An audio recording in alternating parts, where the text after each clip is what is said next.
Welcome back to Eye on the Money, and today on the show we're talking about couples and money. And remember, our collaboration with Centonomy continues, and in fact with me in studio discussing all things about relationships and managing money is none other than Maureen Radoli, Head of Personal Financial Management at Centonomy. Now Maureen, before you took a break, you were very candid in just telling us how honesty, being upfront, talking openly about money is in a relationship. However, to pick up the conversation, and you had earlier talked a little bit about debt. Debt is one of those things that is very tricky, right? So you can find a situation where there are certain people who fear debt so much, and then you'll find, for some reason, entrepreneurs don't fear debt. You get they'll just easily go out there, pick up credit, whereas salaried people might go in a little bit, with caution. So my question then is, in a relationship or a marriage context, how should debt be dealt with? And you are very categorical when you say this is one of those things you should even talk about before you get into the arrangement. So does that mean then, as a spouse, it's my responsibility to also pick up your debt? Are we clearing it? How should debt be handled in a household? Is it a joint decision to take it out even? I'd like to hear your thoughts. Debt has two sides. You know, the way a coin has two sides. Yes. Debt is good and debt can be bad. And I know you're talking about bad debt. Yes, I'm talking about bad debt. If you know you're going into debt and probably you're dating and you're already in debt, please let your partner know that I have debt. Because imagine, as I had mentioned earlier, that imagine you're getting into a relationship and a couple of years down the line, the auctioneers are at your door and they want to pick up everything that you invested in. That really hurts. You feel cheated. You feel it's so bad because you have been working this journey alone. You took that debt alone. You never even consulted me. Then here it comes and it's affecting all of us, including our children. It's a very bad thing. So before you know, especially from that context, if you are in debt, please let your spouse know. Because we're not saying you're letting your spouse know so that you can actually pay up the debt, but you can work out a plan together to pay up the debt. And I'll use my example. I've been saved and I've been liberated, so it's good for me to talk about this. Please. Yes, saved from financial, foolishness, if you may allow me to call it that way. So I used to run a business. I used to sell peanut butter then. And I remember I'd borrow money, and when you're starting a small business. Entrepreneurs and debt. Yes. And mine was not actually planned because entrepreneurs really think through before they take debt. So they know I'm taking up this debt to cover this kind of costs or probably increase my stock or get more raw materials for me to be able to deliver this. But for me, there's no cash flow. So I've started a small business. And of course, my friends are my circle. So there's people we go to church with, my relatives, and sometimes friends. Doing business with friends can be a little bit tricky. Yes, because you'll be very. I'm not a very. Yeah, you'll be very lenient. I'm very lenient. I'm a very lenient person. That's my personality, and I'll understand. I'm very understanding. But that in business, that's not. You can't work unless if there's an irate customer. When dealing with customers, sorting out issues, of course you need to be understanding. But when money is concerned, so it affected my cash flow. What happened?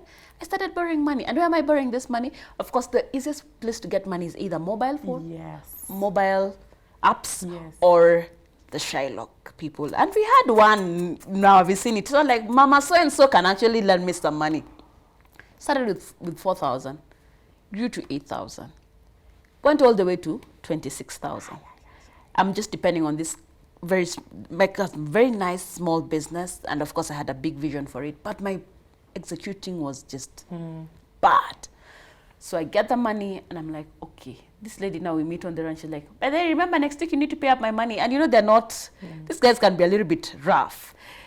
So I had no choice but tell my husband. I was like, you know what, I've been taking up this, and like, when did you start taking up this debt? And I'm like, it has been this. Or why didn't you even ask me for that money? Yes. So how much is it in interest? Ingrid, I was paying an interest of about 30%. That's a lot of money.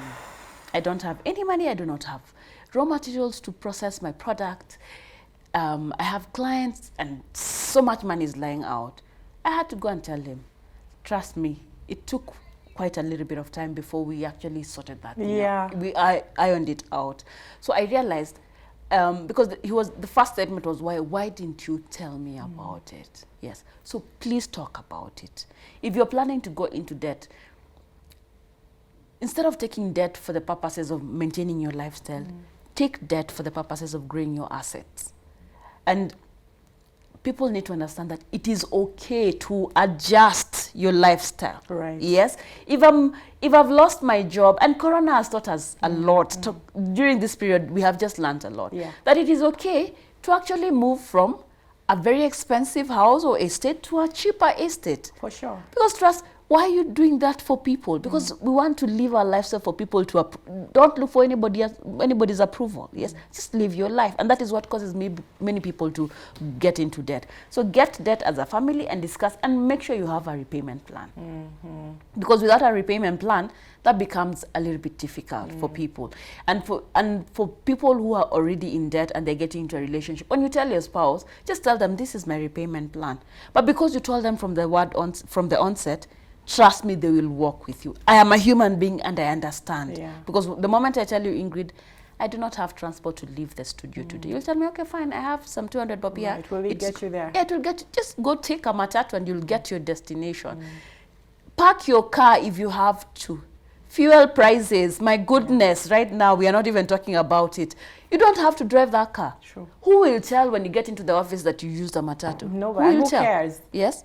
And why should you even care? Yeah. Yeah, because anyway, when you have a lot of money, people will always talk. When you do not have it, people will always talk. So don't give them a reason to talk. Yes. And you know, now I need to actually ask a question that's going to sound probably a bit strange, particularly in the context that we're in, and that's the African context. But Maureen, we've seen a situation, and this is something that's very common in the West, but somehow it has trickled down into even our own setting, whereby you'll see couples or people who are trying to end up in a marriage, a long-term relationship, come up with a prenup. I was hoping this question was not come up. So by that I mean, a couple will sit down before they even get into whatever arrangement, and they'll decide, it's like they'll foresee, in case this doesn't work out, this person will take this. Basically, just plan your money before you even get to that situation of conflict. I would like to hear your thoughts on that as a resolution to conflict between money and couples, as well as, is it really a viable option, or is it starting conflict before you even start a relationship? It's actually starting conflict before you start a relationship, because you're telling them, you can have this part of my life, but this other part of my life, it's a no-no. It's a that concept, I'm not one of those people that would advocate for it, but I know Kenyans, a couple of people have already started getting into that. But what I'd say about that is you're already creating room for mistrust. Yes, because initially, this is how relationships were meant to be. We are supposed to be one. Right. And of course, there's that person who's would be very good at this particular skill of managing money. There'll always be that person. Imagine you're gifted differently. There'll always be that person. And for those people who have really struggled in that, of course, now they enroll for our classes and we're able to take them through. But if you find yourself in that situation, just know that you're actually starting off your foundation on a very wrong footing. That is my 2 cents. My 2 cents, yes, that's my 2 cents about prenup agreements. But if you find yourself there, I don't know how you guys are gonna manage that. But for my 2 cents, I don't think it's for couples who are getting into a marriage and you're supposed to become one, because when the pastor or priest is actually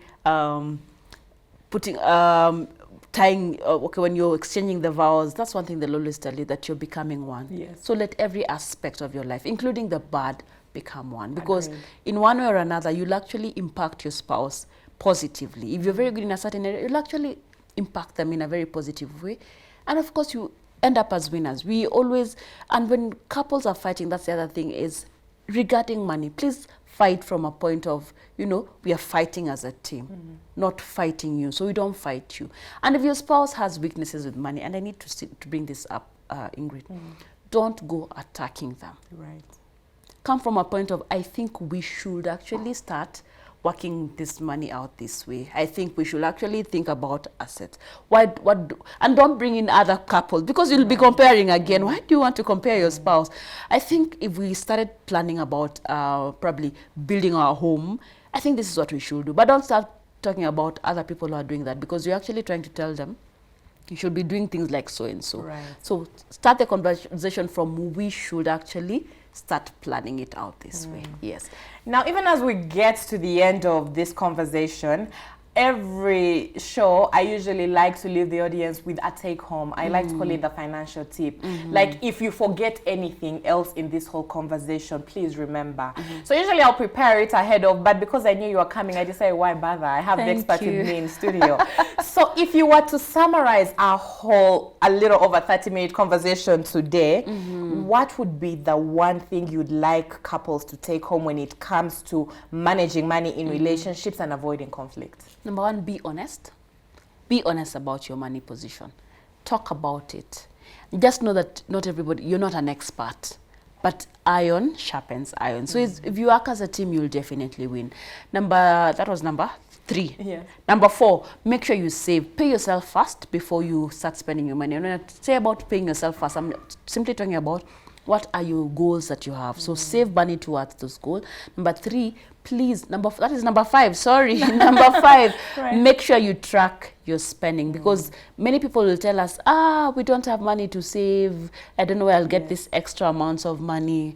Make sure you look at where your expenses are going. You can actually start cutting down. And it is okay to adjust, guys. It is okay. It's okay to adjust. And finally, don't get bothered by what people are saying, because they are talking and they'll always talk. Right. So just live your life.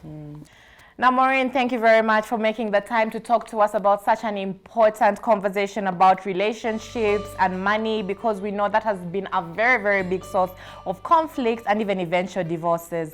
Now, our audience back home, remember, you can still send your comments and feedback on this topic on our social media handles at Metropole TV KE on Facebook, Instagram, and Twitter.